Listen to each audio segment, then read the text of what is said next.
muy estrictas, bien elaboradas y toda esta cosa, pero entonces él decía, no es como ni lo uno ni lo otro, que es lo que estábamos hablando. Entonces acompañamos todas esas técnicas, toda esa teoría, pero tenemos también que darle, siento que inspiración. Tampoco soy inspiración, porque soy inspiración no se puede hacer la música porque está muy bien elaborada, tiene muchas cosas detrás.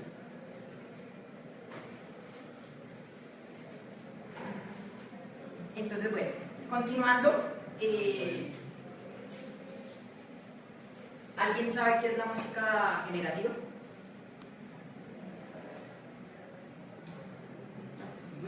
Lo que decía el compañero, música generativa básicamente es música algorítmica en tiempo real.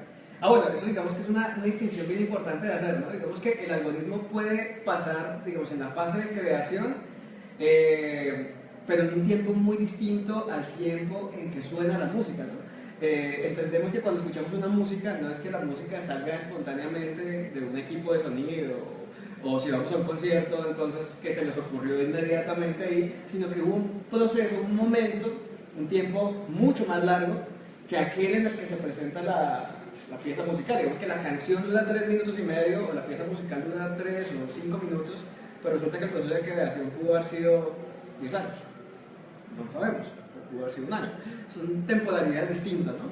En ese caso podemos hablar de algoritmos en tiempo real y algoritmos, digamos, en el proceso de creación. Entonces, en este caso, la música generativa se refiere más a lo que sería algoritmos en tiempo real, que generalmente pues, los hace un computador, ¿no? O sea, pues, programa un computador para que siga una serie de pasos y pues a partir de ahí genere música. Y pues bueno, me imagino el Brian Eno, ¿no? El productor, no sé si lo conoce, el productor de la banda YouTube inglesa, que fue el creador del concepto de ambient music, y con ese concepto y con un par de cosas más que hizo él, pues se acuñó el término de música generativa, básicamente para decir que era de el tema de hacer música por computadora en tiempo real, pero en realidad se seguía haciendo desde mucho antes. Pero sí, es digamos un Sí, exactamente, es un exponente, entonces es popular, es muy popular. Él utilizaba una frase que me parecía muy chévere para escribir esta música generativa o algorítmica, que es como el sonido de un río, siempre el mismo pero diferente.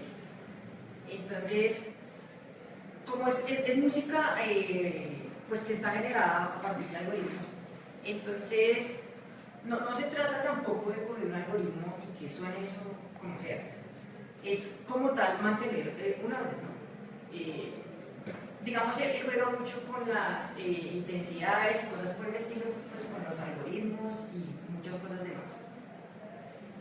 Pero, digamos, como tal, la música generativa, digamos que lo del término generativo es muy relativo, ¿no? Porque, digamos, lo anterior, lo que tú decías de que tuvo una preparación, de jugar con las intensidades, que tuvo un tiempo para digamos, preparar ese algoritmo y que fuera en el tiempo real. Entonces, esa parte sería como muy relativa, ¿no?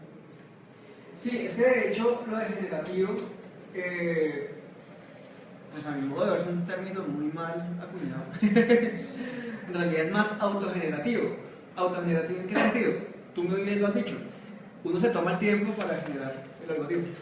Y esa generación de ese algoritmo, es decir, una generación antes de la generación de la música, puede tomarle un montón de tiempo. Yo mismo trabajando en mi tesis, pues estoy haciendo música generativa y llevo más de un año trabajando en el algoritmo de la programación para que salga música del computador. Entonces, claro, hay una fase en la cual uno toma decisiones y dice, ok, yo quiero que después de, digamos, pues el tema de la estocástica, que es algo muy común aplicado a la música generativa, y es que, por ejemplo, las cadenas de Markov, no sé si todos están familiarizados, me imagino que sí, con cadenas de Markov y con modelos estocásticos. Ustedes lo que podrían considerar en música un estado sería, por ejemplo, una altura musical, una nota.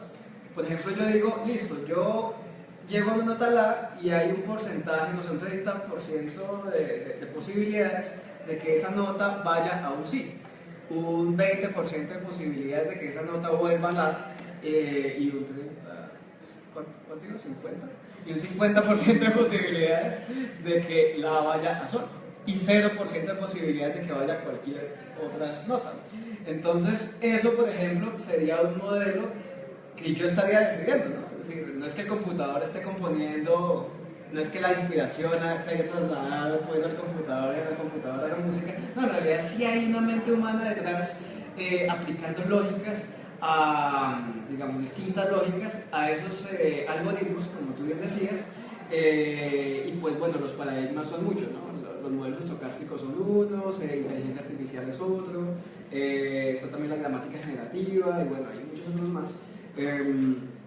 Entonces digamos que eso, básicamente para decir por un lado, sí, tienes toda la razón, hay un momento en el cual se construye el algoritmo para que después el computador lo haga en tiempo real, y dos, el término debe ser autogenerativo, porque en todo caso lo que yo hago es, ya teniendo el algoritmo, yo más o menos lo que hago es como meter los ingredientes, digo, ok, ahora le voy a meter las notas o lo que sea, el material que sea, que es el input, y luego él lo procesa y a partir de ahí pues saca la música que decía el computador, pero el algoritmo se creó antes y fue una mente humana creada. Sí, incluso cuando uno hace, digamos, sesiones de jam o sesiones de improvisación así, uno tiene cierto conocimiento musical que básicamente se podría decir que también es música autogenerativa, pues ya entiendo lo que tú dices. Y uno podría también decir que no es solo por computador, sino uno también lo hace cuando uno se sienta con unos amigos y vamos a expresar. ¿Ustedes saben lo que es un jam? ¿Saben lo que es? Sí, pues digamos un jam, y asociado por ejemplo al tema de la improvisación, hay muchas formas de improvisación, una muy difundida es el jam, ¿no? Y pues es muy común encontrarse con los jams de jazz, por ejemplo. También puede ser un jam de funk. Básicamente es improvisación dentro de un estilo particular. Cuando se habla dentro de un estilo, el tema del estilo, de hecho, se ha tratado mucho desde el tema de los algoritmos. Entonces, claro, lo que tú dices es completamente cierto. Si yo voy a hacer una improvisación en jazz, entonces ya no es cualquier cosa la que estoy haciendo. Ya hay una gramática de fondo que me lleva a que mi música me suene a jazz. Entonces yo utilizo unos acordes, utilizo una forma de frasear, incluso utilizo una forma de tocar mi instrumento, si es un saxofón o si es un piano. Hay unas formas de hacerlo sonar. Y todo eso responde a lo que tú decías muy bien, algoritmos. Todo eso se puede entender como algoritmos e incluso tú podrías programar un algoritmo que autogenere un jam de jazz.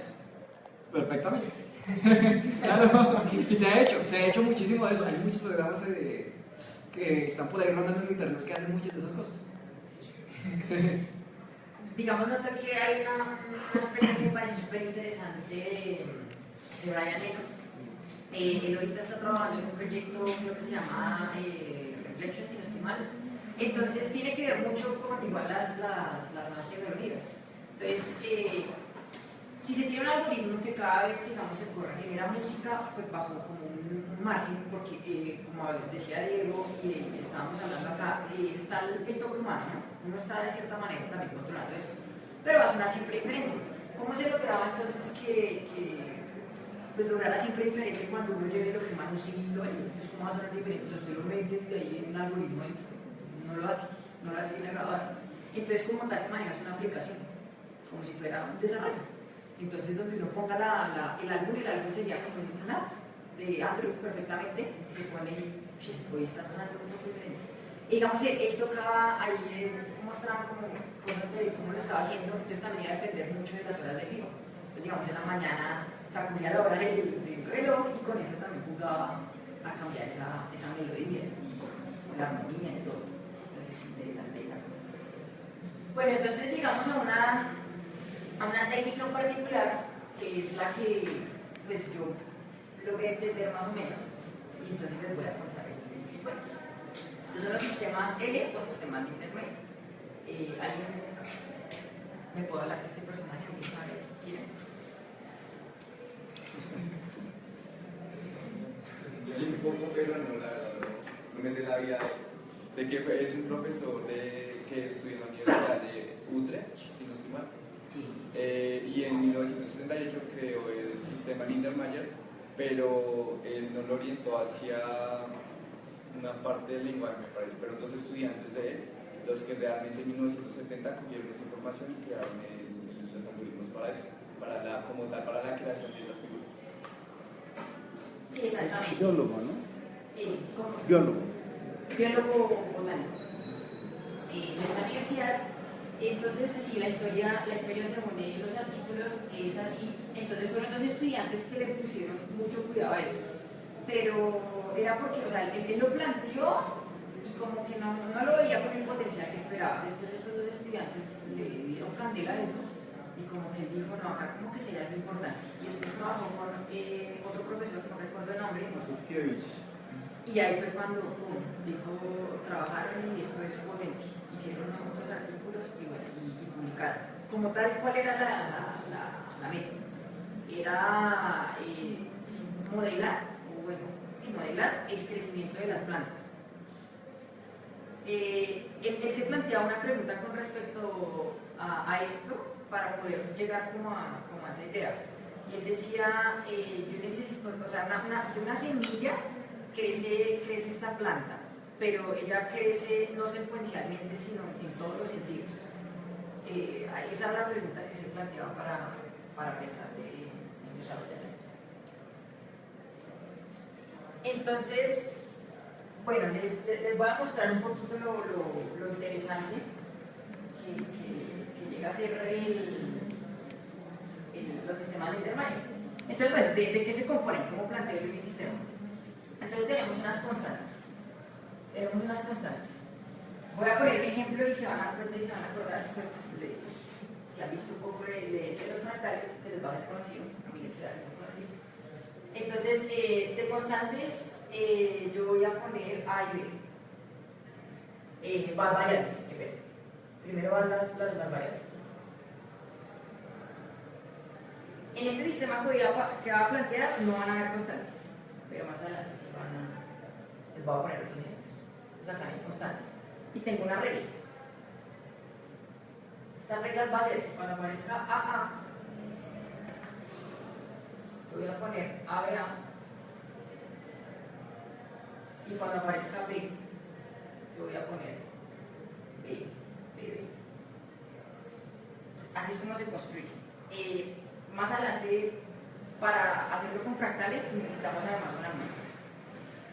Porque para graficar, para relacionar los sistemas de Lindenmayer con la forma de graficar, se utilizan las gráficas de tortuga. Ya vamos a ir relacionando. Entonces, si tenemos esto. Bueno, se me va a dar una parte importante. Tenemos la acción, que es la condición inicial, donde va a empezar esto. Entonces, digamos que es A. Entonces, tenemos acá A. Entonces, cuando aparezca A, voy a poner A, ver. Entonces, esta va a ser como mi primera iteración. Y ahora, cuando volvemos y iteramos, pues acá tenemos A, ver, A. Cuando aparezca A, ponemos BBB.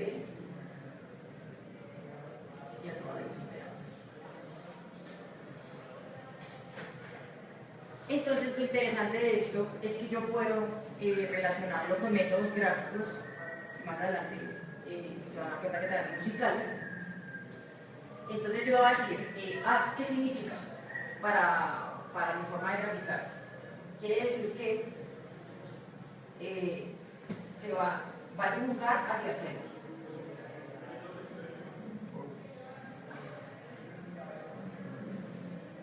Y B va a ser que se va a desplazar hacia el frente sin dibujar. Entonces, bueno, para que esto quede más claro, les voy a contar entonces de dónde viene este método de graficar. Entonces, ¿alguien sabe quién es el personaje que está ahí a la izquierda? A mi izquierda. ¿No? Él se llama Seymour Papert, si no me equivoco. Nació en origen de Sudáfrica. Entonces, él crea un lenguaje que se llama logo. ¿El logo de qué se trata? En particular, lo que se resalta son esas gráficas de tortuga. ¿Cómo funcionan? Es una tortuga.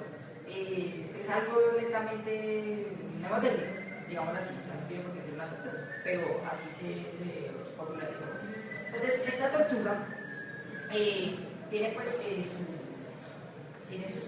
su orientación y se puede desplazar hacia el frente, girar y hacia el frente, siempre. Entonces, en este caso, digamos, tenemos el origen sería que se desplace el 100, empezaba acá, hacia el frente, que gire hacia la izquierda 90 grados, después que se mueva 150 grados, después que gire otra hacia la izquierda 90 grados y baje, y después que gire a la izquierda 90 grados. De ahí porque está ubicada de esa manera, así es como gráfica. Entonces parecía, es algo sencillo como se da cuenta, o sea, la tortuga no tiene una programación súper avanzada, pero cuando se mezcla con esto es supremamente potente. Así es como por medio de Lindermayer podemos llegar a graficar fractales y cosas por el estilo. Entonces, si ya traducimos esto como si fuera un gráfico de tortuga, entonces tenemos acá que A es graficar. Tenemos una linecita, acá volvemos y aplicamos, entonces A es graficar al frente, B es desplazarse sin dibujar, y acá volvemos y lo aplicamos y volvemos así, miramos acá. ¿Se les hace conocido? ¿A quién se le hace conocido? ¿Qué es? Es el conjunto de Cantor. Entonces esta es una forma de graficarlo por medio de los sistemas. Entonces, bueno, es necesario pues ya darle un poquito más de profundidad a qué es un fractal. Entonces yo quiero que me respondan esa pregunta.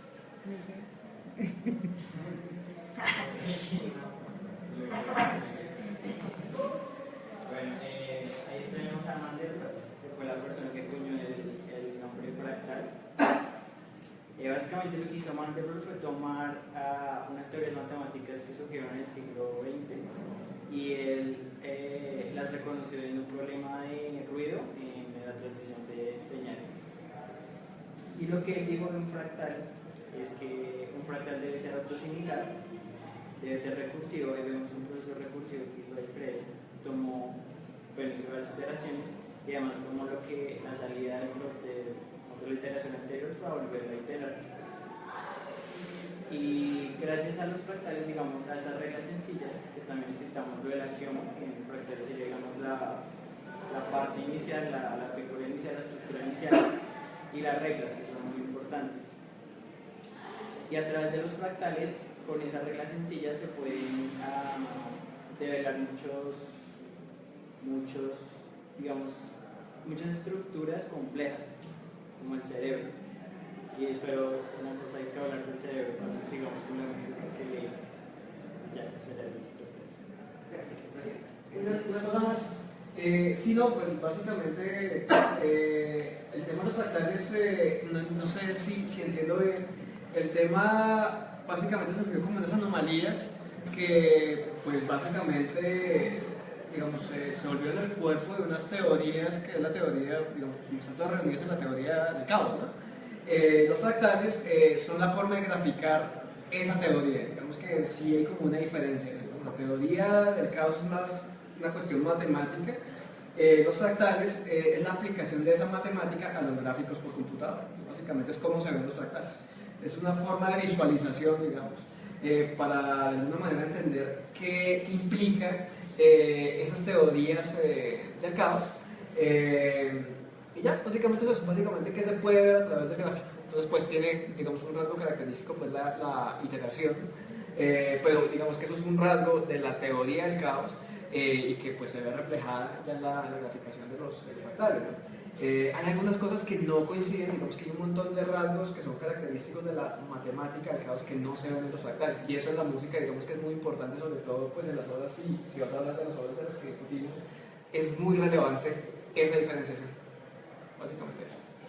Quiero apoyar una cosita, es que inicialmente los fractales, pues antes de que él los nombrara, en un artículo que sacó acerca de las costas de Inglaterra, se llamaban como monstruos matemáticos, porque nadie los podía entender realmente, pues como... ¿Se llamaba cómo? Monstruos matemáticos. Ah, ok.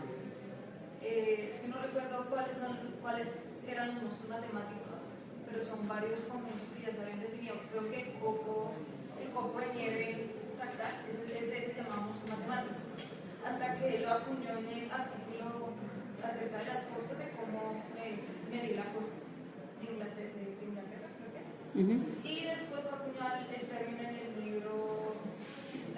geometría de la naturaleza. El conjunto de cantores es un monstruo matemático.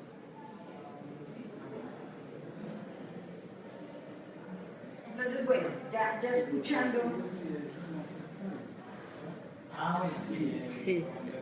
Respecto a este conjunto de fractal idéntico, el conjunto de fractal es un fractal debe a la dimensión de Hausdorff que tiene.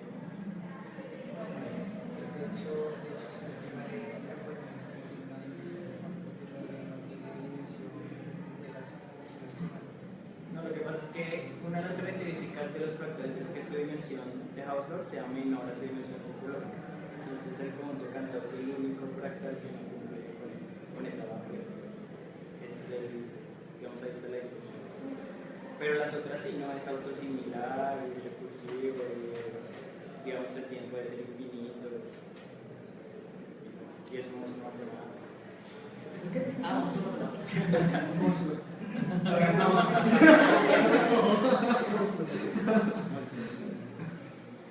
Ok, Una de entonces, las bueno. razones, disculpe, por cuál le ponen el apodo de monstruo matemático es porque es contraintuitivo. Uno no sabe qué va a pasar en la siguiente iteración. Y ese nombre se lo pusieron un poco porque era como un hobby matemático, no era propiamente una construcción ni una teoría. Entonces Sierpinski y todos estos trabajaban, y extraordinario, lo hacían a mano, no había computador. Y entonces trabajaban con eso y ese era un hobby. Mandelbrot lo conoció en Francia antes de llegar a Estados Unidos y lo abandonó. Después lo reencontró y se puso a trabajar muy en serio. Extraordinario contar una anécdota. Cuando vino Mandelbrot, vino en el sentido de que estuvo en el encuentro, en la teleconferencia, estaba emocionado pero no nos podíamos comunicar. Y cuando ya dio la imagen, le dijeron, doctor Mandelbrot, ya está, corrió a ponerse el saco y a presentar disculpas, emocionadísimo. Era la primera vez, decía él, que lo habíamos invitado a América Latina. Y no sé quién tiene el video, ¿tú? Sí, sí. Buenísimo, buenísimo. En el cuarto intento. Qué lindo. Sí, bueno, entonces, ya habiéndoles explicado la parte gramática, habiendo hablado de algoritmos, de los sistemas L, ¿de qué formas creen que podría ser la música fractal? Bueno, pues igual es que, o sea, para generar eso que llamas música fractal, lo primero que hay que tener en cuenta es que la música, digamos que se puede traducir más bien como un evento lineal, o sea, la música transcurre respecto a un tiempo. Y entonces la música fractal básicamente lo que indica es una sucesión de notas que se puede repetir, digamos, cada cierto tiempo o así. Y digamos, no solamente es una sucesión de notas que se puede repetir en el mismo tiempo, sino que pueden haber muchos conjuntos. Y lo que hace que sea fractal es, digamos, que esa continuidad, esa autosimilaridad que maneja. O sea, sí. No sé, se me ocurre que, digamos, definir así como tú definiste allá A, B, C, pero con cada nota, o sea, con cada de las corcheas, y hacer un proceso de iteración y pues ver a ver qué sale. Sí, Pues a ver, fractal. ¿Qué más alguien se le ocurre otra forma de que pueda hacer esta música fractal? Pues el conjunto inicial a mí se me ocurre debe depender de lo que uno quiere escuchar, ¿no? Así como hablaban ahorita de lo que es las formas de improvisación, como el jam, eso también debe haber como un conjunto inicial que corresponda a un tipo de una música fractal que uno quiere generar. Pues si nos imaginamos la construcción de la música dentro de un espacio temporal, ¿sí? Un espacio temporal, podríamos organizar las notas en ese espacio temporal de forma recursiva, eso se me ocurre. Es decir, que haya patrones que se repitan en ese espacio y a su vez esos patrones que se forman recursivamente se vuelven a repetir y a su vez se vuelve a repetir. Entonces, pues es lo que se me ocurre.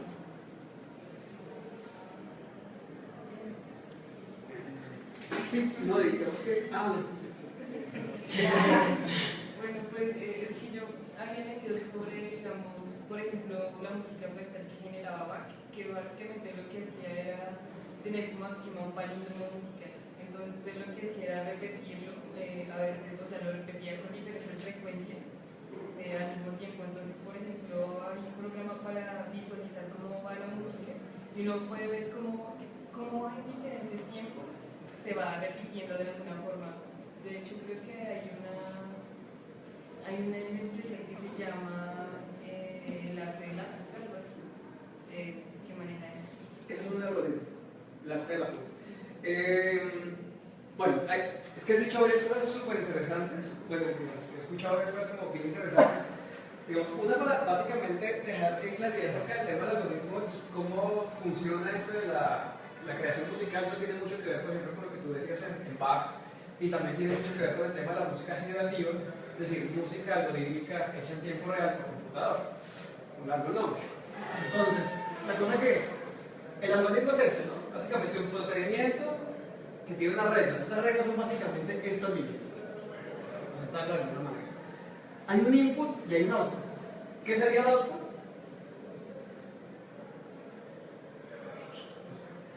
Entonces, tenemos el output como lo que estamos buscando crear, que sería el resultado musical.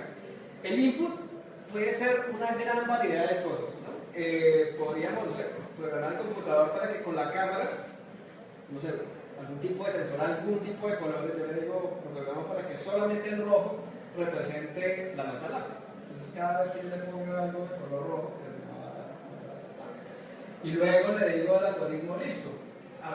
Cuando entre el la, sería el estímulo, ahí está entrando el estímulo, entonces llévelo así. Entonces, después del la va a ser un sí, después de un sí, vuelva a la. Y lo que sea, digamos, las reglas que yo le ponga a este algoritmo para que la música salga. Entonces es, digamos, bien importante tener en cuenta eso. Básicamente, las reglas del algoritmo son esas, de las que yo les hablaba hace un rato. Los porcentajes, por ejemplo, de desplazamiento de una nota a otra. Ese sería un tipo de reglas. Ahora, si uno quiere una música muy compleja, pues el algoritmo tiene que ser una cosa complejísima también. Si uno quiere una música muy rica, digamos, rica en el sentido de riqueza, por eso también rica en el sentido de que sea rica escuchar. Entonces, sí, pues, digamos que tiene que ser un algoritmo pues, muy complejo. Cuando hablamos de todos los algoritmos, por ejemplo, el arte de la fuga, del que tú hablabas, para quienes no saben qué es el arte de la fuga, Juan Sebastián Bach, un compositor del barroco, nació en 1685, 1750, y él, en la primera mitad del siglo XVIII, publicó el arte de la fuga, que era algo así como el álgebra de Baldor del contrapunto. ¿Qué es el contrapunto? Básicamente tengo una nota y a esa nota yo le pongo una nota encima. Entonces se llama contrapunto, punto, contrapunto. Básicamente yo tengo una nota la y yo a esa nota la le quiero poner otra nota encima, pero entonces yo no le pongo cualquiera porque yo no quiero que suene cualquier cosa. Entonces le pongo un mi, o le pongo un do, o le pongo otro la, dependiendo de la que yo necesite. Y ese control, eso es lo que nosotros llamamos contrapunto. A cada nota yo le pongo una notica encima o varias y controlo, digamos, el resultado final. Eso sería contrapunto. No sé si eso queda más o menos claro. Es una explicación un poco escueta, pero más o menos como para agilizar la cosa.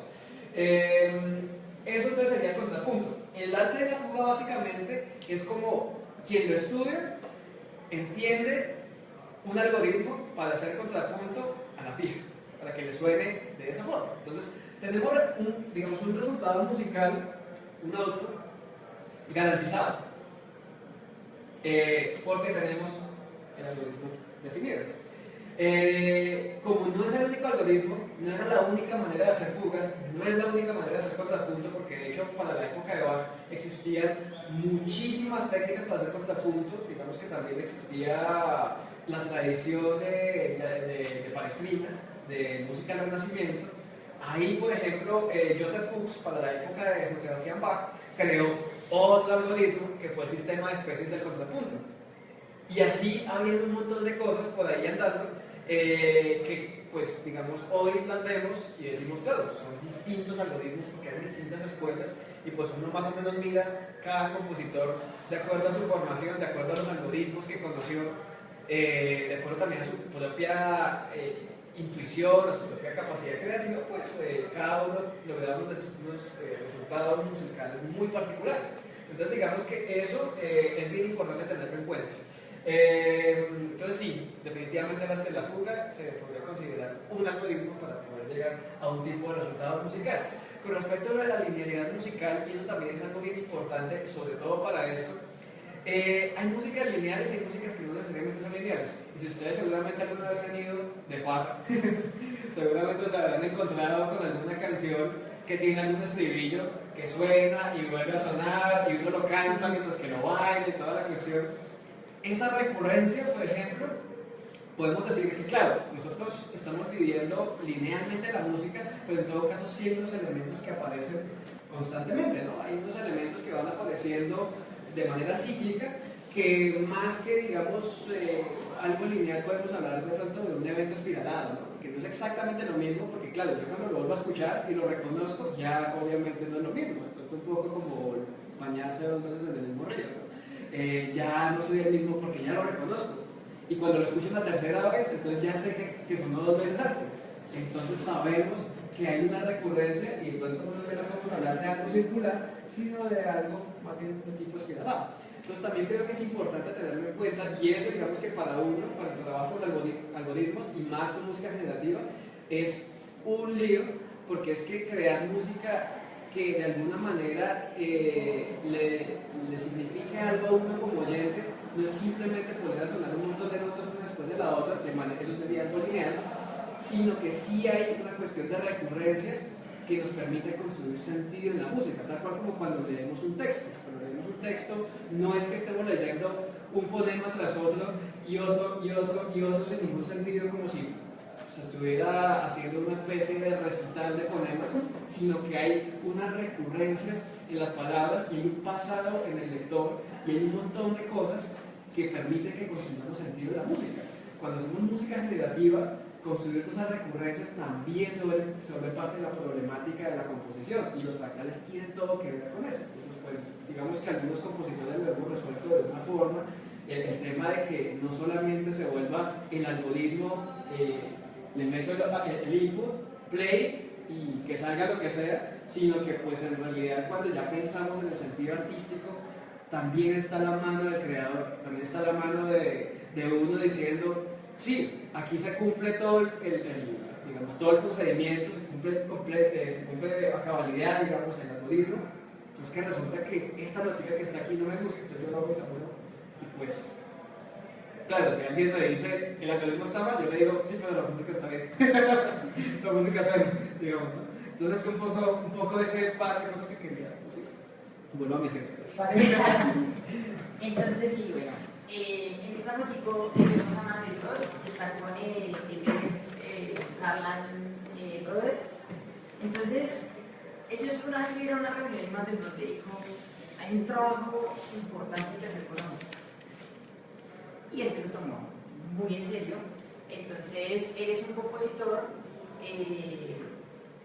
es matemático, además, y él trabaja con una cosa que no ha aprendido a manejar, no sé de pronto Diego si sepa algo, trabaja con unas cosas que, bueno, son los atractores extraños, y maneja una cosa de las frecuencias, no sé bien cómo lo elabora, porque de esto también ha salido mucho software. Entonces uno llega y dice, yo quiero que utilice la escala de Do, pero quiero que utilice, bueno, hay unos que aparecen unas frecuencias que se llama pink noise, digamos, y le dan play y suena algo, pero no sé qué hay detrás, porque no encontré como lo desarrolla, cómo lo hace. Bueno, yo quisiera de pronto manifestar una pregunta, porque hasta donde entiendo lo del tema de los atractores, es una característica en la teoría del caos, ¿no? Digamos que no es propiamente los fractales, y ahí justamente es donde yo quisiera como tener claridad de eso.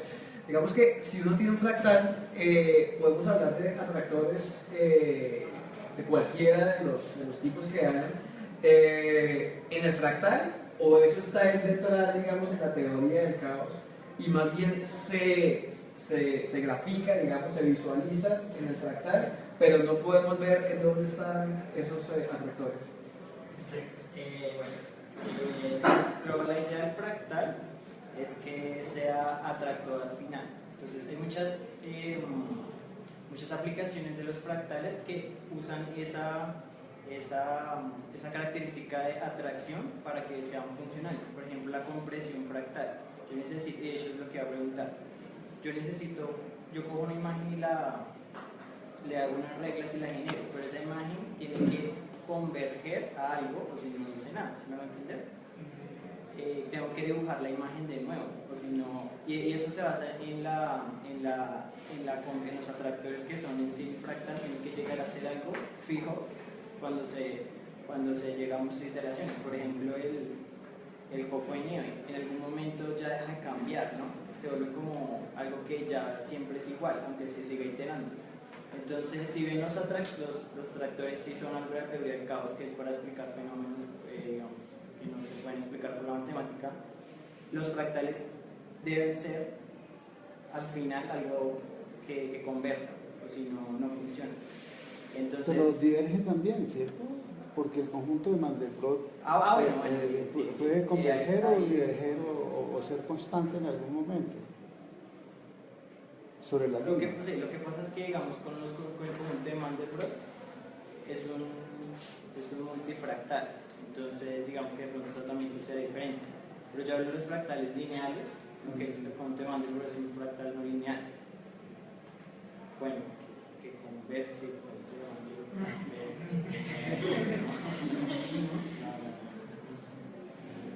no, lo que uno ve generalmente el conjunto de Mandelbrot sí sería como, bueno, pero es que eso es como una iteración, como, bueno,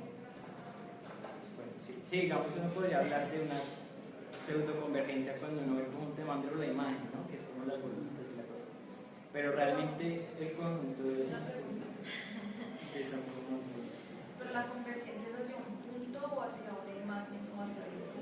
Digamos que la idea es que no sea tan, no quería decir imagen ni eso porque no solo los fractales, no todos son gráficos, ¿no?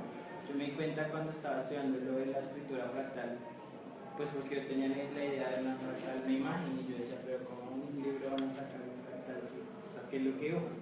Y digamos, el fondo fractal es matemático, entonces no necesariamente tiene que ser una imagen, puede ser una convergencia de alguna teoría matemática ponderada o alguna cosa. Entonces no necesariamente tiene que ser una imagen, sino el trasfondo, recordemos que el trasfondo del fractal es matemático.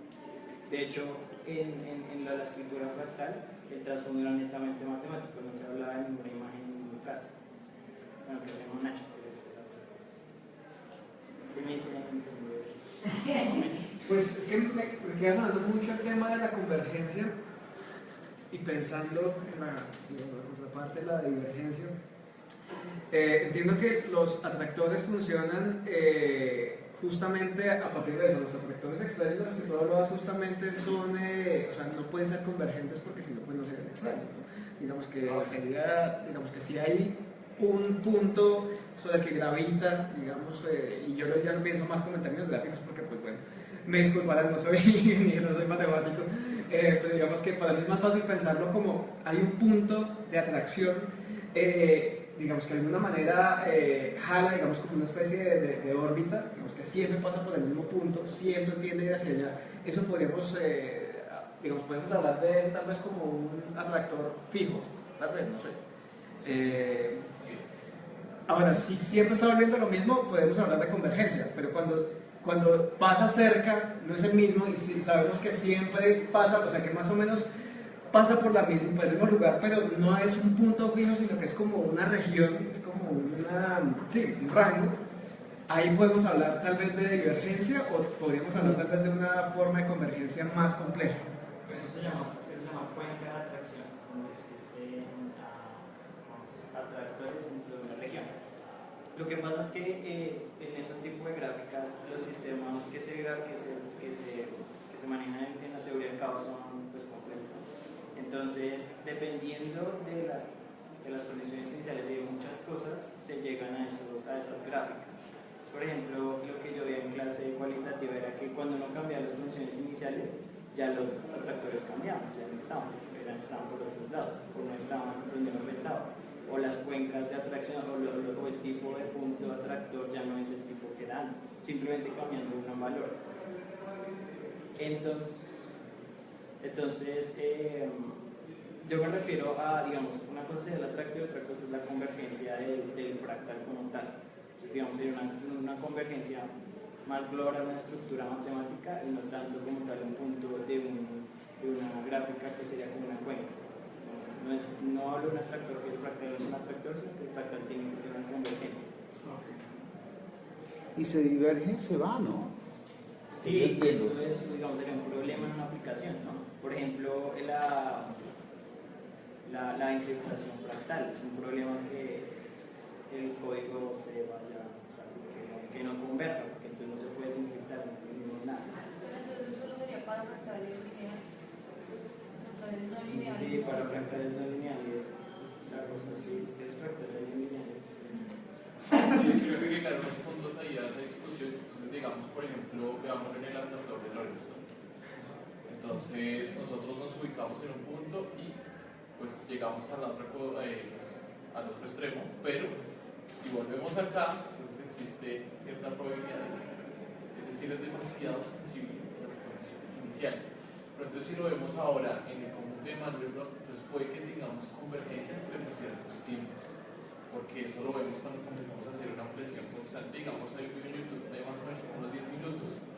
Entonces, en ocasiones, en cierto tiempo, llegamos a la misma forma y pues vamos encontrando ciertas similitudes muy similares a lo que hablaba sobre el río, ¿no? Entonces, ¿qué sucede? Pues que si lo hablamos en la música fractal, podemos encontrar puntos donde llegamos a una convergencia en ese tiempo, pero si terminamos la obra un tiempo después, ya no suena bien, porque no terminó en el punto en el que era autosimétrico, era autosimil, es decir, completaba esa autosimilitud, que es lo que generaba una convergencia. Entonces, eso sucede ahí, digamos, en los aspectos de los atractores extraños, que finalmente, si cumple ciertas condiciones, puede llegar al punto al que quiere llegar, pero si no las cumple, pues se va por un lado completamente distinto, que es el problema que se ve mucho en la encriptación, que es lo que se está planteando aquí con el propio Suárez. Entonces, hay que saber manejar muy bien las condiciones iniciales de tal manera que yo llegue a un punto, pues más o menos a lo que quería llegar. Entonces, ese es el motivo de trabajar con atractores extraños. Pero, digamos, o sea, yo sí tengo una pregunta, digamos, en el sentido musical, ¿se podría decir que un atractor también es el que maneja la música, ¿cierto? Por ejemplo, géneros como blues y jazz tienen, o sea, se pueden hacer de muchas miles de maneras, pero tienen un atractor, bueno, hablando de atractores, tienen un atractor que es una base musical, ¿no? Digamos, ya en las nuevas tendencias como la fusion, donde se combinan diferentes tipos de géneros, ahí podríamos hablar de atractores extraños, o porque, digamos, yo podría combinar este funk con este blues, este metal con este, no sé, y me podría generar algo diferente. No sé si se puede hablar de ese contexto. Yo creo que sin lugar a dudas sí, que era lo que quería agregar a este aspecto. Entonces, nosotros, digamos, cuando construimos un árbol, que nos lo mostró de manera muy interesante Fernando en el encuentro, en el evento de fractales, entonces él dejaba la semilla que era el palito y se comenzaban a generar otros palitos, ¿no? Entonces, si uno no mete ninguna variable, pues eso es completamente simétrico, no pasa nada. Pero entonces, cuando yo incluyo ciertos factores, como en este caso sería la fuerza del viento, el clima, entonces comenzamos a tener algo más real, ¿no? Cómo se comporta un árbol. Entonces, cuando yo tengo aquí una composición, pues simplemente autogenerativa, y yo comienzo a agregar unos componentes, en este caso por parte de un compositor, que sean cuestiones artísticas, cuestiones de la estética, o digamos, en el caso de jazz nos enseñan algunas formas para comenzar a improvisar. Entonces, váyanse por esta forma y comiencen por ahí, pero pues si el otro se le va, pues hay que mirar cómo se va ajustando, ¿no? Entonces, yo creo que sí podemos hablar de ciertas convergencias y ciertos atractores dentro de la música a partir de las variables adicionales que pongamos a la base autogenerativa de componentes musicales.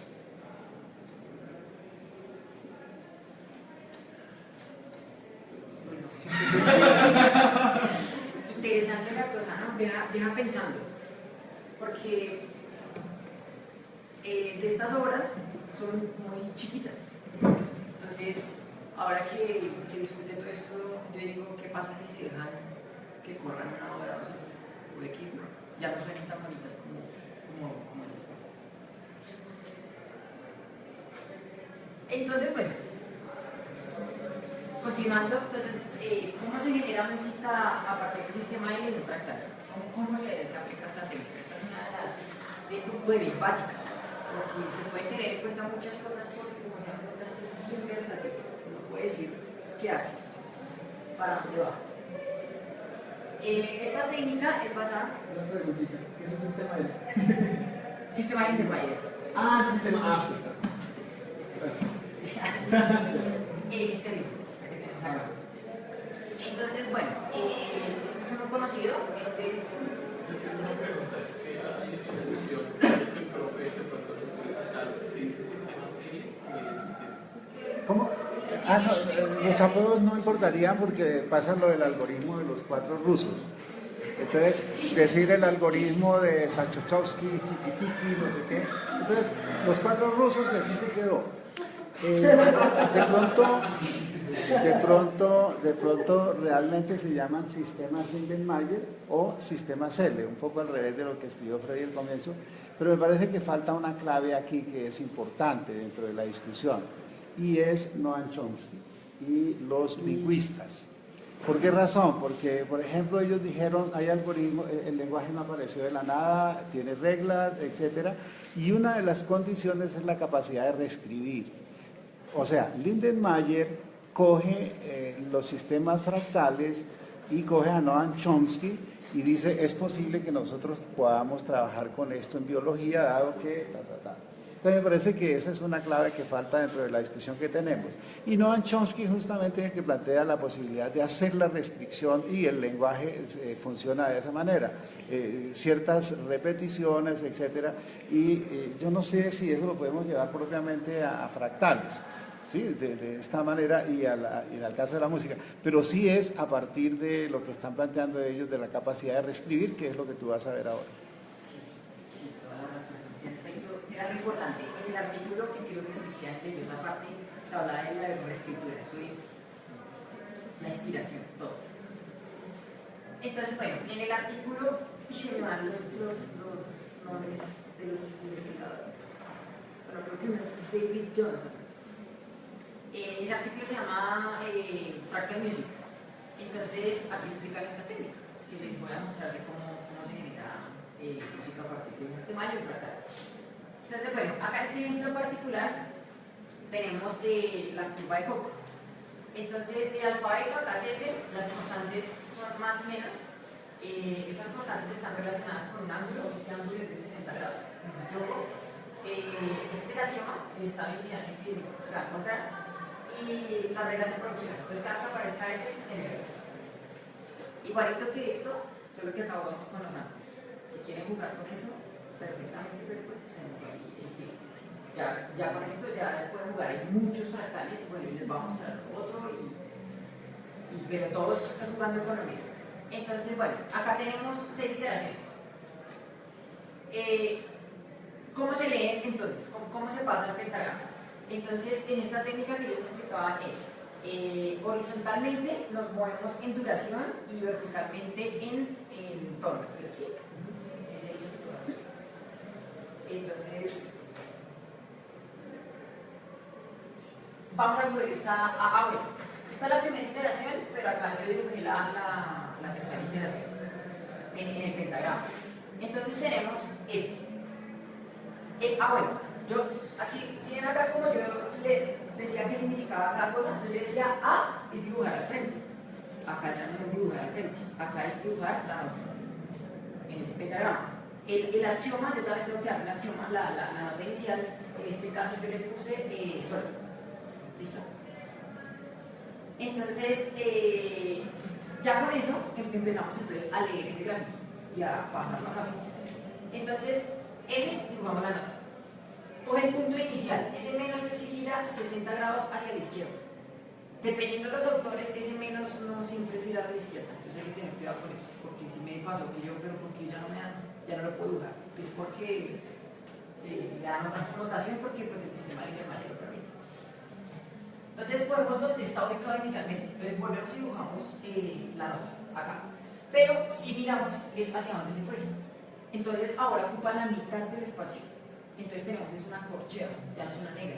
Entonces, acá cuando dibujamos la base va a ser que sea la negra un tiempo. Entonces, nos vamos allá arriba y tenemos entonces esta corchea en esta misma nota. Cogemos el punto inicial, ahora estamos arriba, entonces estamos en la siguiente nota. Se habla de tonos, semitonos, muchas cosas, pero en la técnica que aplican ellos es siguiente nota. O sea, no vamos a tener en cuenta sostenidos y bemoles. Es así bien sencillo. Entonces empezamos allá arriba, entonces ahora tenemos sol, la. Bajamos, dibujamos esa inicial y acá nos encontramos otra vez en la misma nota, ¿sí? Volvemos la inicial. Entonces volvemos y estamos en esta parte. Este pedacito es esa representación. Entonces, depende un momentico y les pongo cómo suena. Y pues...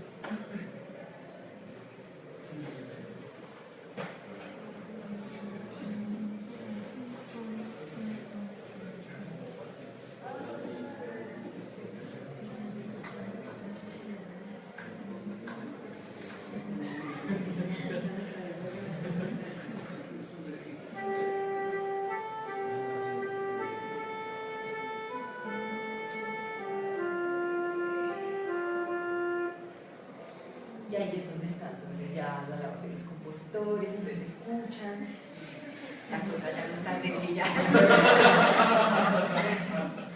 Una pregunta, ¿de qué depende el cambio de nota, digamos, del grado de inclinación?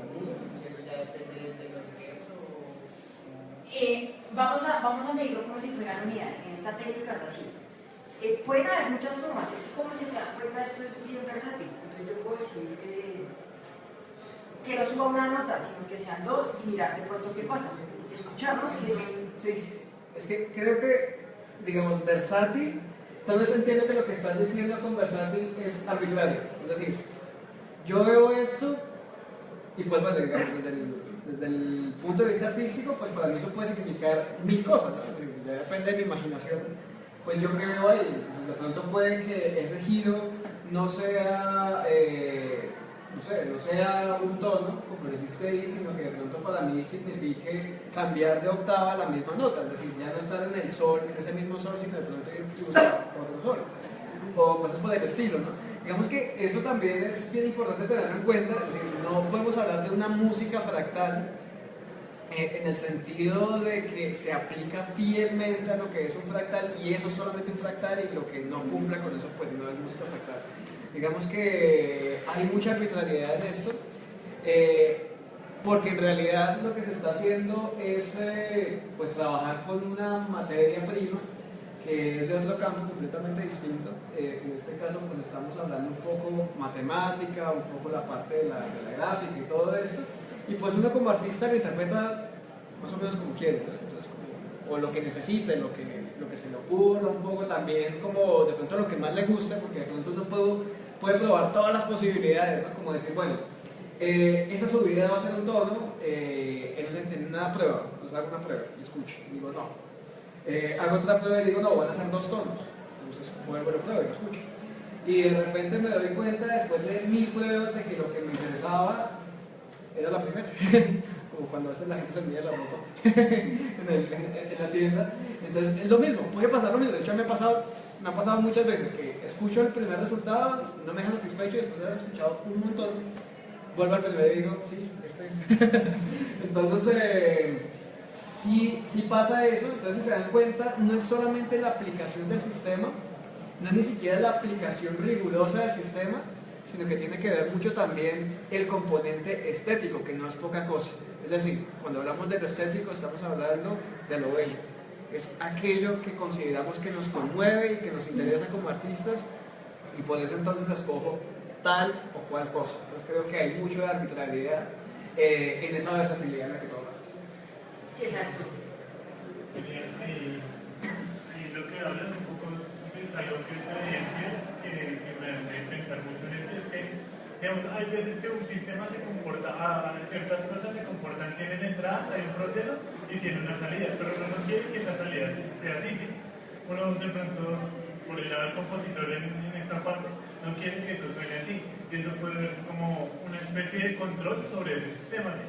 yo le aplico algo para que esto tenga otra salida distinta a lo que tiene en este momento. Me suenan a cosas muy parecidas y es muy chévere porque no es solo simplemente que funcione de una manera y de pronto que yo creo que es algo que genera miedo en los artistas esto, ¿no? Como de pronto que piensen que los puede desplazar o que solo algo les quite su interpretación o su manera de poder hacer expresar algo.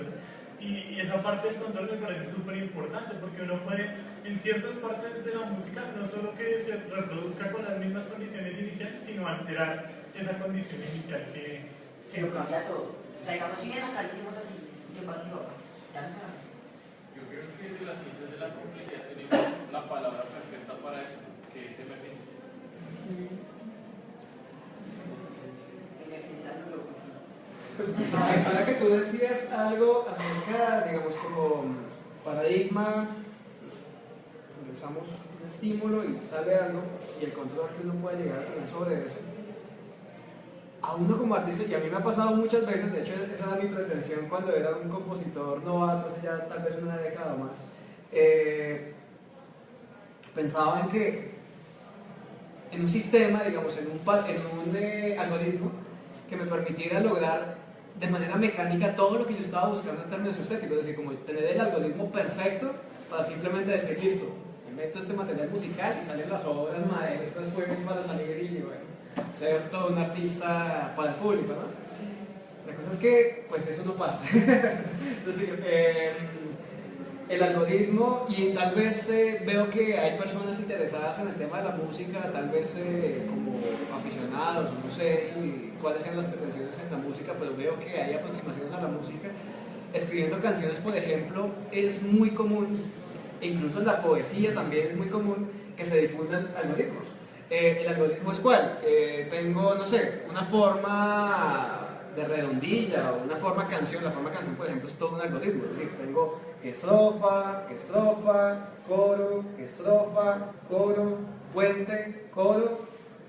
Y los gringos dicen, eso te funciona y hazlo así y no pienses. Así funciona. Hay unos como uno, pues que no nos gusta tenerlo tan fácil a veces. Y es como, no, tiene que haber otras maneras de hacer las cosas. Entonces uno escucha artistas como Björk, no sé si conocen a Björk, o a Radiohead, o a otros artistas, Nine Inch Nails también podría ser otro de esos grupos, tan alternativos en su creación, pues que no se van por la fácil, que no se van por tal vez por la producción que te asegura pues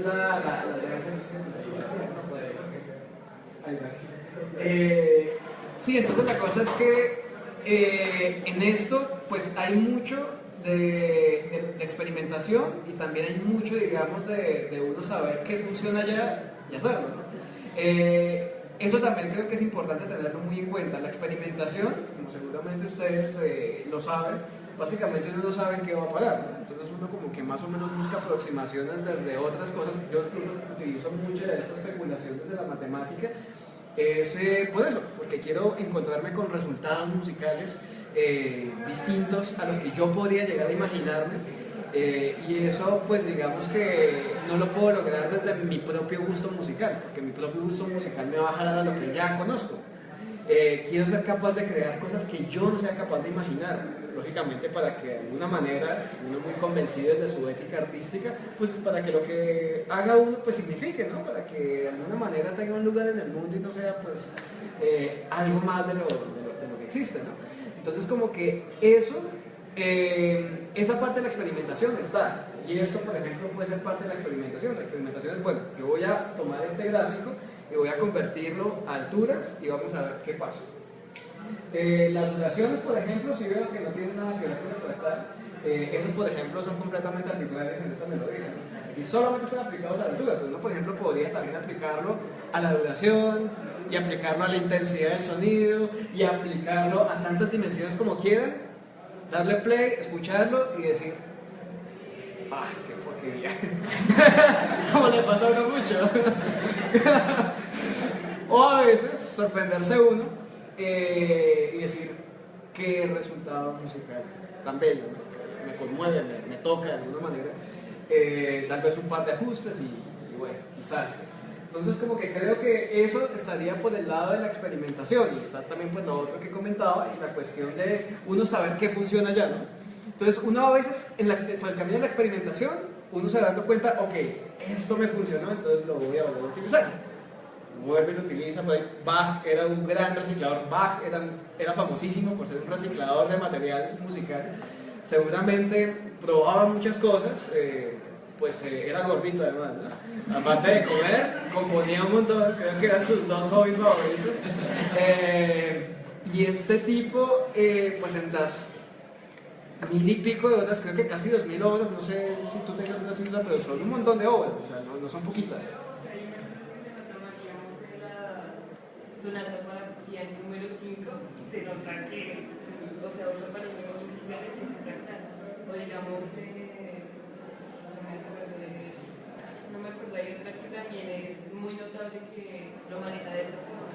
Igual es que obviamente no es como que la gente se dedique a estudiar solamente, porque entonces, digamos, ahí se encuentra el convetón y que Beethoven también los usaba y que hay una que se llama eco o algo así.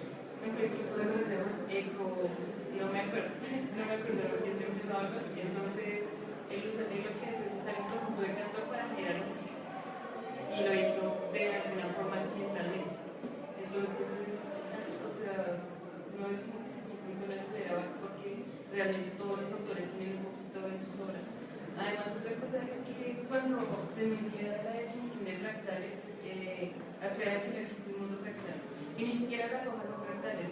De hecho, es más bien que nosotros podemos ajustar modelos fractales para entender eso, pero no es que realmente una hoja sea como la plantea un fractal así de ideal. Yo no comparto eso, porque es que hay dos tipos de fractales, son los lineales y son los no lineales. Los lineales son los que podemos ver, pues los que son autosimilares en todos sus, pues al verlo en diferentes escalas. Los sistemas, los fractales no lineales son los que al verlos en diferentes escalas tienen una similitud, mas no son iguales. Sí, no son iguales, pero tienen algo similar. Entonces yo considero que entre la naturaleza, no, yo considero no, entre la naturaleza la mayoría, todos los fractales son no lineales. Bueno, hay un problema con ese, digamos, un problema de método. O sea, el problema con la naturaleza es que expuesta a muchos fenómenos y a veces cualquier cosa se daña todo. Exacto, por eso Andrés decía que cuando Fernando crea el árbol, al meterle, al cambiar las condiciones que están en el árbol, cambia su forma, su crecimiento. Pero si tú la traes a su estado inicial, debe ser fractal, pero no lineal, o sea, no tiene la misma similitud en los sistemas. ¿Qué piensas? Bueno,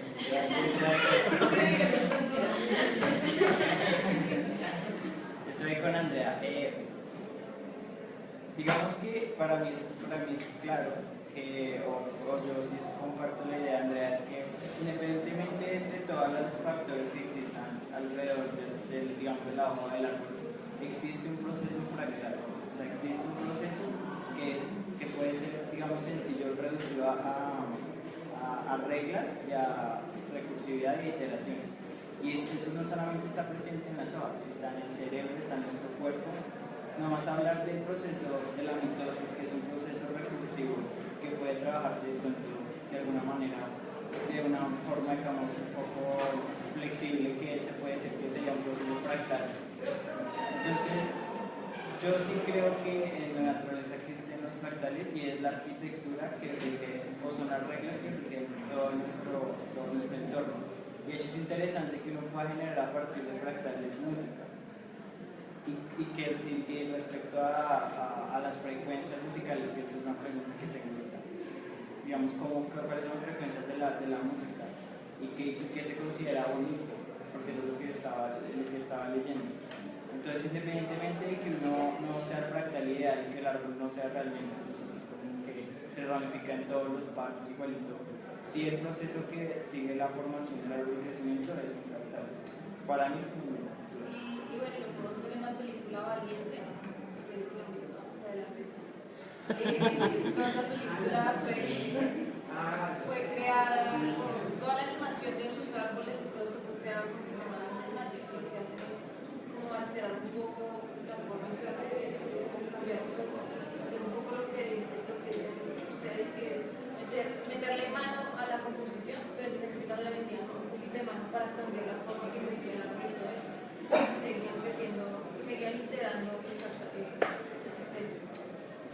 Yo tengo una inquietud, Freddy, por ignorar completamente lo de música. Todos mis papás, mis hermanos les jalaban la música, yo no pude.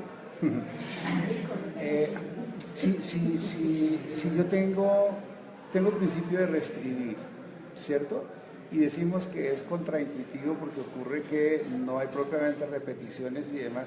¿Cómo yo para mantener el ritmo en este caso con la música fractal? ¿Cómo para mantener un ritmo? Cierto ritmo, cierto ritmo. Sí. Hay una técnica que me pareció, bueno, es que los sistemas Lindermayer no solo sirven para eso. Es que la música tiene mucha sensibilidad, entonces cuando uno habla en ritmo, pues primero tiene que aprender a percibir.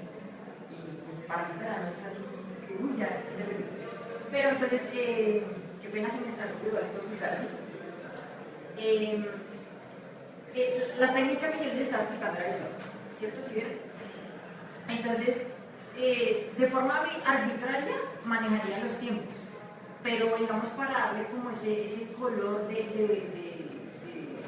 o sea, cierto ritmo, cierto género, entonces yo juego más con las escalas, características, las notas de un género. Entonces lo hago de esta manera. Conciencialmente, si se dieron cuenta, esto también se puede ver como si fuera americano, entonces no solo lo puedo ver así, entonces acá tenemos un la, acá tenemos un la, sí, la, y puedo jugar también con esa parte para mantener el ritmo. Con la otra sí sería jugar, con la forma gráfica, sería ahí sí estudiar más, porque como se dieron cuenta, solo jugaba con la parte de alturas de la melodía, entonces ahí sí voy a mirar. Sí tiene realmente una afección con las corcheas, los tiempos, pero pues como es un fractal no se sabe cómo vaya cambiando, si mantenga ese ritmo que no esperaba. Y eso.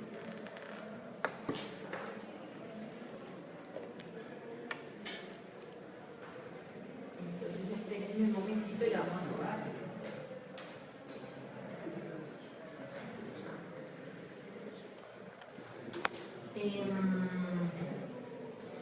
Por último, eso que yo quería darle una parte importante a Diego, porque recibieron, ¿no? Esto es una parte, es una técnica.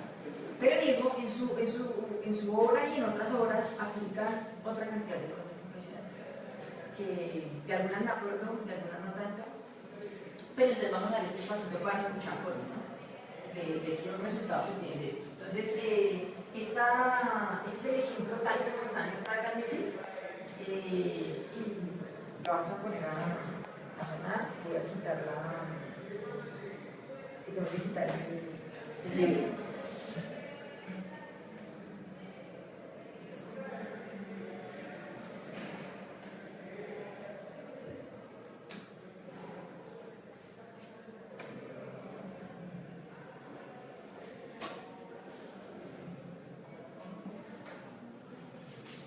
Ese que vieron ahí eso es una aproximación de no es como la es una aproximación, y ese suena así. Ese fragmentico que está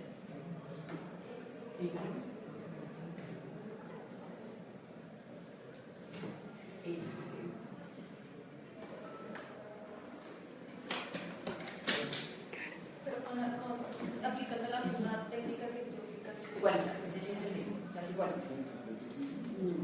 Y ya les voy a mostrar o sea, ya cosas más trabajadas, como ahí son fragmentos chiquitos, no duran nada, ya es algo más elaborado.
Ya les voy a mostrar cómo hacerlo. Este también expone gráficos de tortura.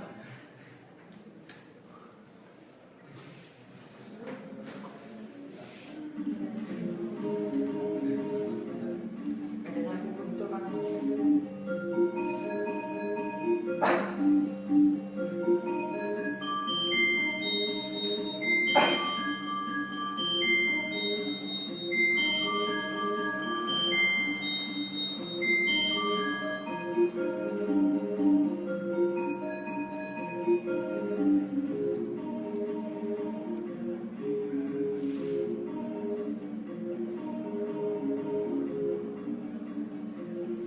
Digamos, ahí se nota harto lo repetitivo, ¿no?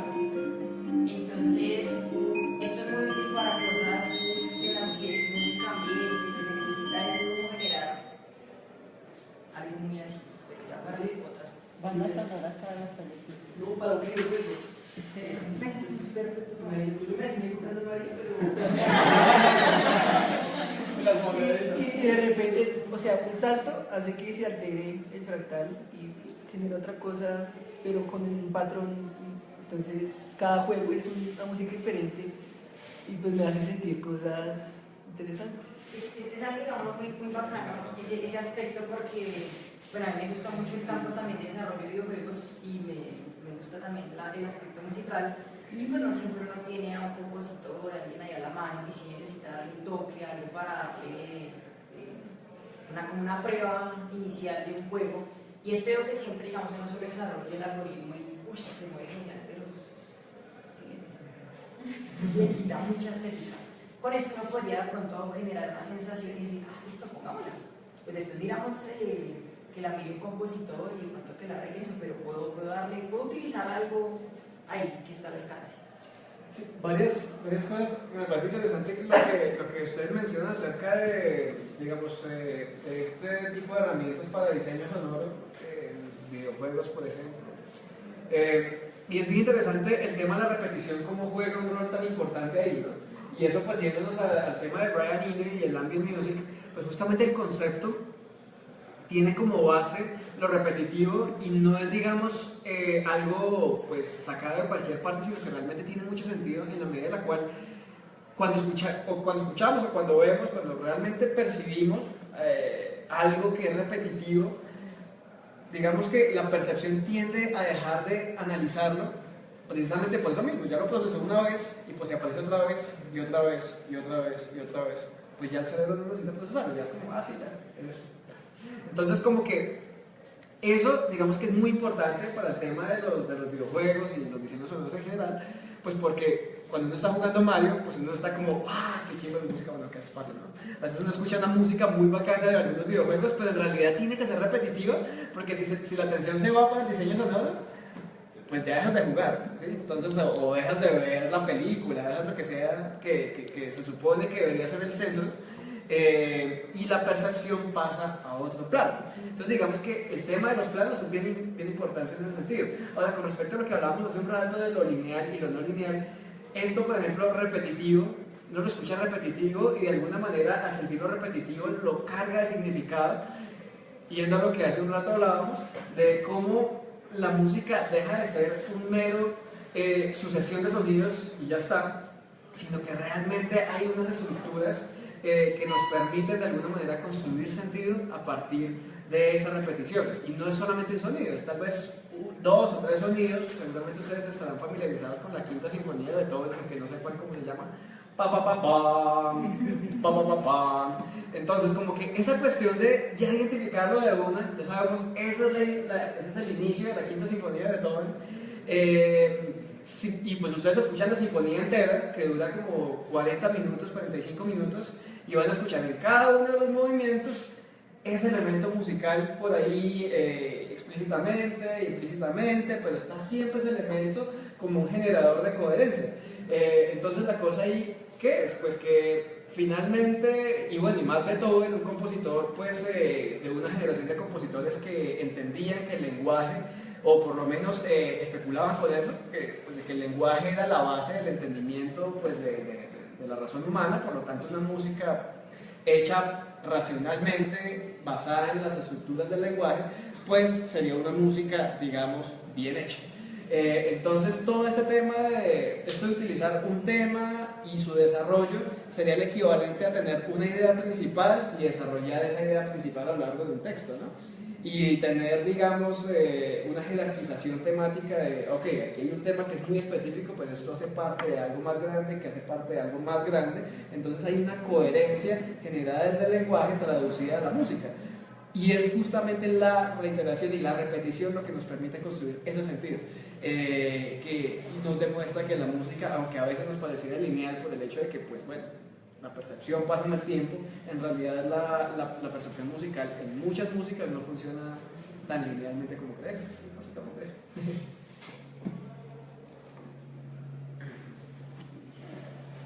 Y bueno, por último, quiero poner la obra de Diego.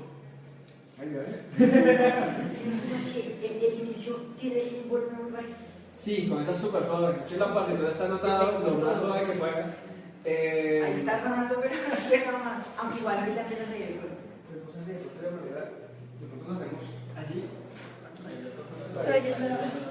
Ya empieza a subir el volumen. Igual no escucha, no sé, por alguna razón no escucha la sección completa de cuerdas. No sé, no hay manera de ponerle más volumen. No, está todo arriba. Está apropiado. Sí, no. Pero ya empiezan a sonar las cuerdas. Empieza a escuchar. Para mí una obra muy misteriosa. Bueno, o sea, es lo que me dijeron.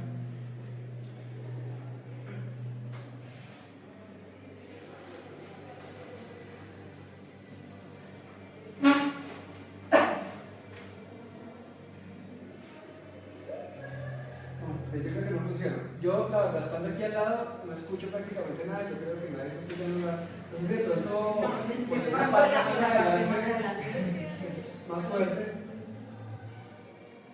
Sí,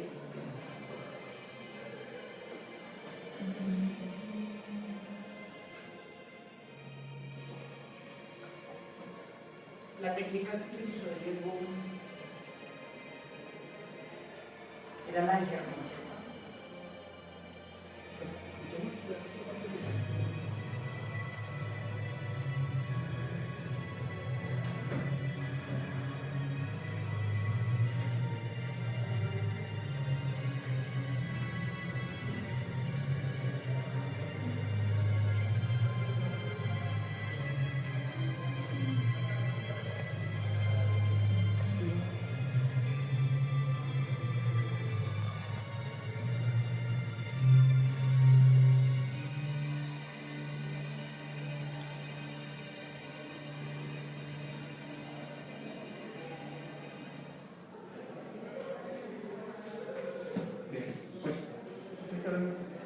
Bueno, pues con respecto a esta obra, pues les presento la obra que se llama Asunción de ti.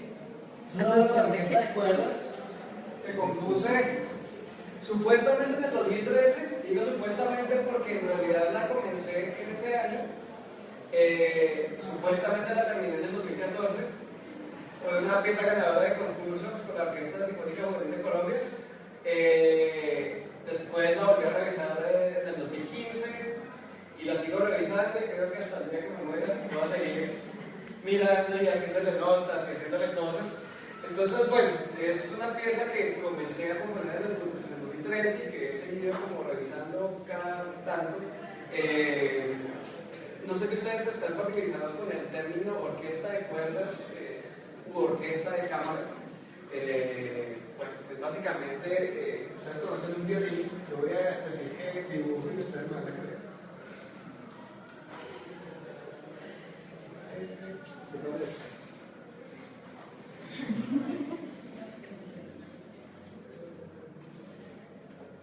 ¿Verdad que dibujo bien? Entonces, eso es un violín, ¿no? Todos los instrumentos parecidos al violín, chiquito, un poquito más grande, un poquito más grande, un poquito más grandote, son la familia, pues lo llaman la familia del violín, ¿no? estos miembros de esa familia, pues, digamos, constituyen lo que nosotros conocemos como la orquesta de cuerdas tradicional. Más o menos en el siglo XVII, XVIII, ya como que se estandarizó el formato orquestal, y pues para ese formato es que yo escribí la obra. Ahora, la obra Asunción de ti, no sé si a ustedes les suena a otra obra de la literatura que se llama Asunción de ti. En realidad es un poema de Mario Benedetti, compuesto de 3 partes, cada uno numerado 1, 2, 3. Dentro del poema, del primer poema hay un fragmento, y es solamente el fragmento el que me interesó, porque si la gente lee el poema completo, realmente no tiene mucho que ver con lo que pasa en la obra, es solamente un fragmento pequeñito. No sé si lo imprimiste, lo tienes por ahí a la mano, algo que es súper importante. Cuando lo agilizo, es súper importante para entender la obra, porque en realidad, pues, digamos, no lo recuerdo, no me lo sé de memoria, pero digamos que lo que dice a grandes rasgos el poema un poco es como esa necesidad que tenemos los unos de los otros para existir, ¿no? Digamos que no podemos concebir nuestra existencia sin el otro. Sí, y ese otro puede ser el ser humano que tengo al lado, puede ser el aire que respiro, puede ser la montaña que todas las mañanas veo cuando me levanto o voy al trabajo. Cada uno de esos elementos que hacen parte de mi realidad son elementos de los cuales yo no puedo prescindir. Yo no puedo prescindir de ninguno de esos elementos, como yo sé que esos elementos también necesitan de mí, porque pues, la existencia es más o menos como algo simbiótico, ¿no?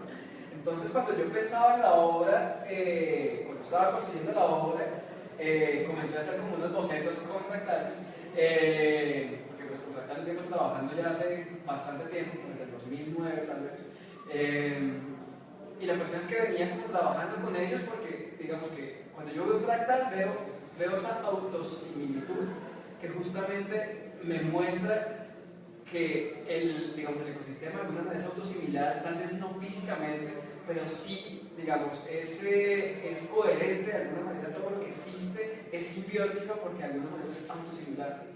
Somos autosimilares como un gran sistema, como el cosmos, y yo pensaba en que eso expresaba perfectamente lo que yo quería en esa obra en particular. De hecho, el título Asunción de ti, la palabra asunción en realidad se refiere a lo que yo asumo del otro, y está en segunda persona. Lo escogí, digamos, muy del título de aquel poema porque me sentía de alguna manera como que quien estuviera escuchando la obra se sentía que era algo muy personal, ¿no? Como que le estoy hablando a esa persona, y el fragmento del poema de Benedetti, que si lo lees, es el número 1 del poema Asunción de ti, seguramente van a entender un poco todas estas cosas de las que les estoy hablando.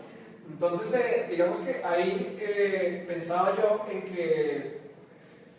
que, bien, está el fractal que me permite expresar esa mística del cosmos, lo que es para mí el universo. Para mí es eso. Y pues quiero hacer una obra con eso. ¿Por qué quiero hacer la obra? Porque sí, somos artistas. El arte es eso. ¿Por qué no crea? Porque sí. Eso es muy interesante cuando muchas veces a uno le toca sustentar proyectos artísticos para crear obras que les dieron como objetivos, y es como, pues ¿por qué sí? ¿Para qué? No sé, no sé por qué creo yo simplemente sé crear. Hay algo por allá dentro de uno que lo invita a crear música. No sabemos las razones, no podemos justificar, no podemos establecer un objetivo, así que fuera algo metafísico, algo que fuera mucho más allá de lo que podemos ver, ¿no? Esto que hay tal vez por eso es que es tan importante la música y el arte en general para nosotros, tal vez porque revela verdades místicas, tal vez que van más allá de lo que podemos explicar racionalmente. Bien, entonces tenía eso. Cuando comencé a crear la obra, en realidad la obra no tuvo título desde el principio, simplemente era como mi obra fractal para orquesta de cuerdas. Ya.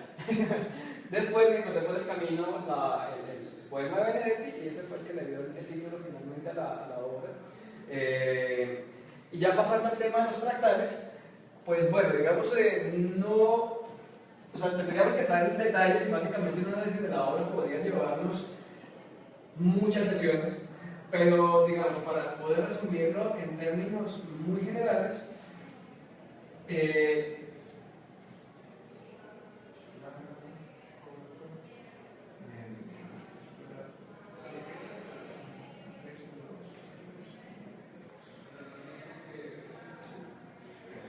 esta línea es más larga, esta es la más corta y esta está como en la mitad, se doble esto. Escogí estos 3 valores, 3, 1, 2, basándome en algo, para los que de pronto sepan un poquito de notación musical, saben un poco qué puede significar esto. Para quienes no, básicamente les bastará con saber que esto es digamos, esta es la célula rítmica, digamos, del pasillo, de la música. ¿Ustedes saben lo que es un pasillo? Seguramente alguna vez tuvieron que ver folclore y todo el tema cuando estaban en el colegio.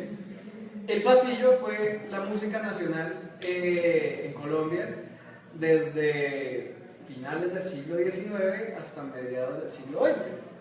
El pasillo es una derivación del vals vienés y justamente lo escogí por eso, porque una de las cosas que siempre me ha molestado y que he criticado un montón, es que ha sido muy contestatario en ese sentido, y es esa dependencia cultural que tenemos de lo europeo, como siempre tener que validar nuestros conocimientos citando a los pensadores europeos, siempre tratar de ver cómo podemos publicar en las bases de datos de allá y si mi revista está indexada allá, maravilloso. Y siempre como que tenemos esa tendencia a no creer en lo que tenemos al lado, no le creemos al amigo, al papá, esas historias, digamos, que nos contaban los papás, los abuelitos, que realmente son las historias de las que estamos hechos. Y pues digamos que de alguna manera nos enseñan a olvidarnos de eso y a tomar realidades de otros lugares y de otras, digamos, de otras épocas para poder expresar lo que nosotros somos. Pero pues hay un problema, una deslocación es que no podemos expresar lo que nosotros somos aquí. Y fue, digamos, que lo que pasó durante mucho tiempo aquí en Colombia. Mucha gente se sentía colombiana por el tema del pasillo. Y para bien y para mal, ¿no? O sea, es decir, en nombre del nacionalismo se ha asesinado a mucha gente, que es una cosa que yo cuestiono bastante. Siempre el afán de controlar el mercado en favor siempre. Y lo que hice fue traducirla a números. Esto, digamos que tomando una unidad de corchea, básicamente lo que hice fue traducir esto a números. Estos 3, 1, 2, que es esto que les pongo acá, para que me puedan entender un poco lo que hice con la hoja. Ya teniendo esto, entonces pensé formas de aplicarlo. Y entre las muchas cosas que experimenté, me quedé con la aplicación duracional. Además porque siempre había visto fractales aplicados a la altura, pero nunca había visto fractales aplicados al plano de la duración. Y pues dije, pues qué carajo, vamos a ver qué resulta. Siempre es sospechoso, si no lo hay es porque tal vez ya alguien lo hizo y no, eso no funciona. Pero pues, qué carajo, me lancé a ver qué pasaba por ese camino.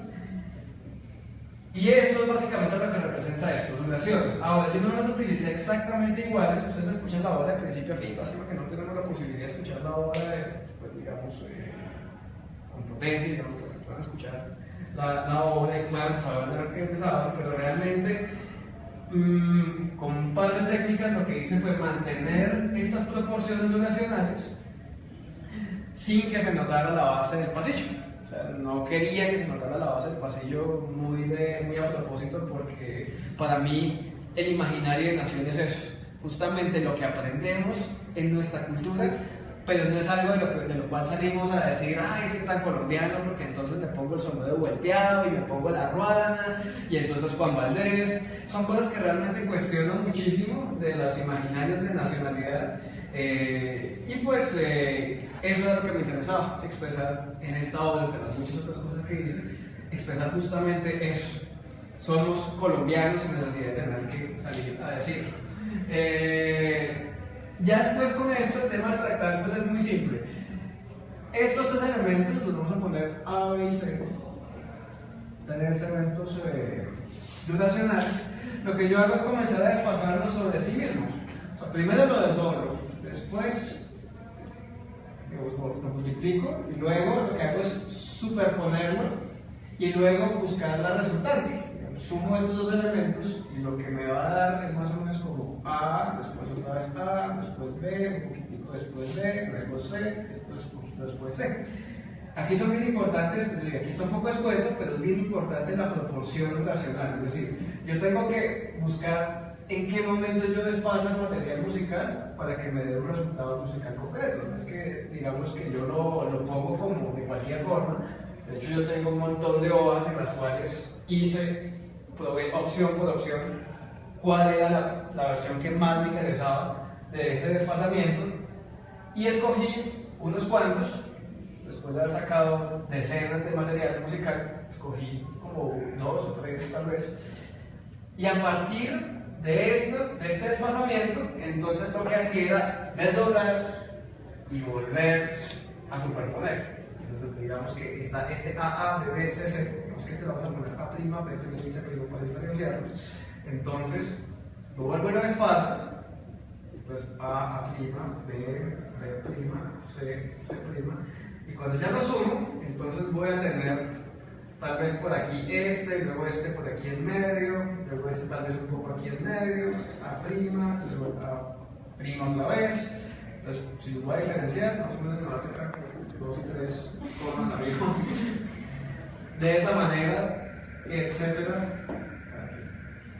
Podría seguirlo haciendo, pero creo que ya ustedes me captan más o menos la idea de lo que pasa aquí en términos de iteración.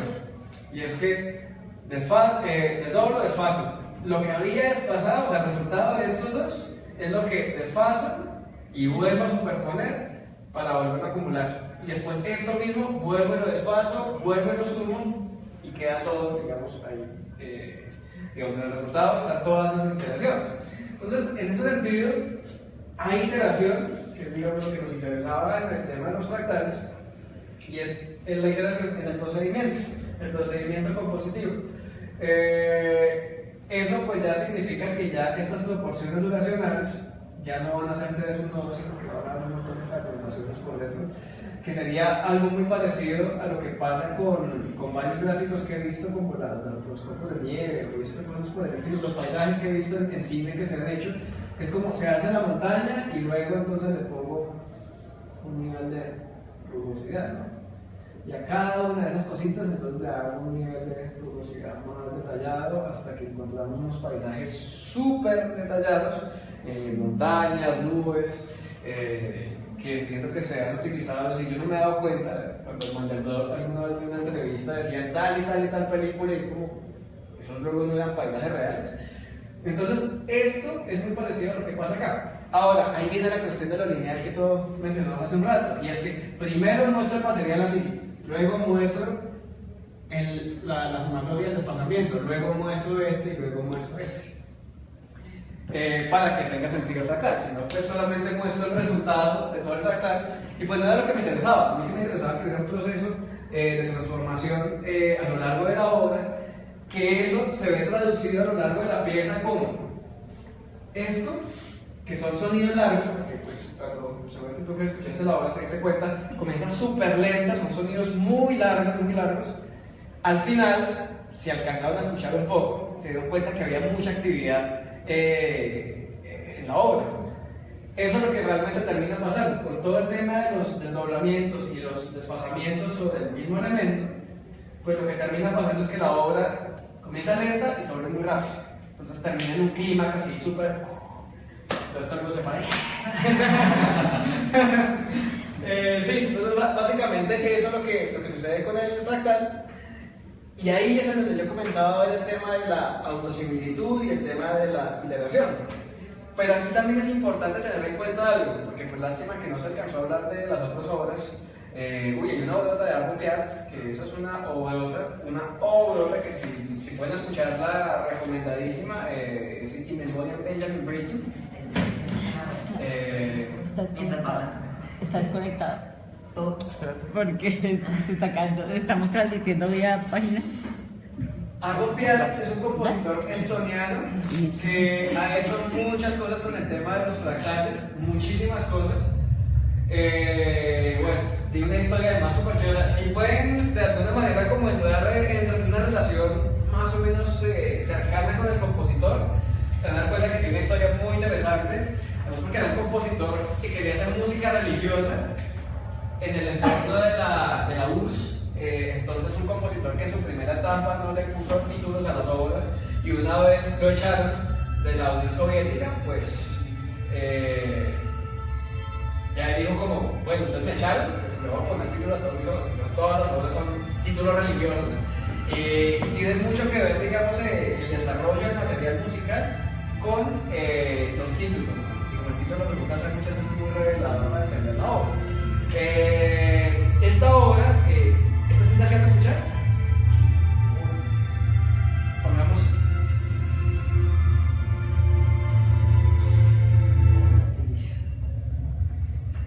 Sí, me disculparán, pero seguramente también entenderán, como músico no soy capaz de escuchar música y hacer otra cosa completamente distinta. Tengo que, o escucho música o respiro. Entonces, escuchemos un fragmentico chiquitico, sé que estamos cortísimos de tiempo, pero vamos a pasar por ahí.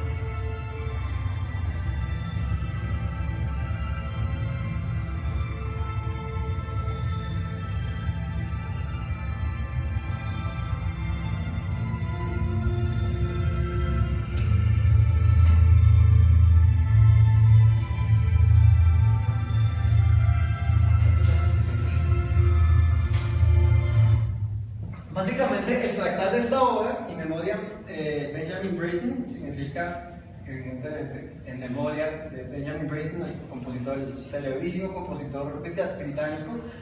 Básicamente, la obra es esto: un material musical muy cortico, es decir,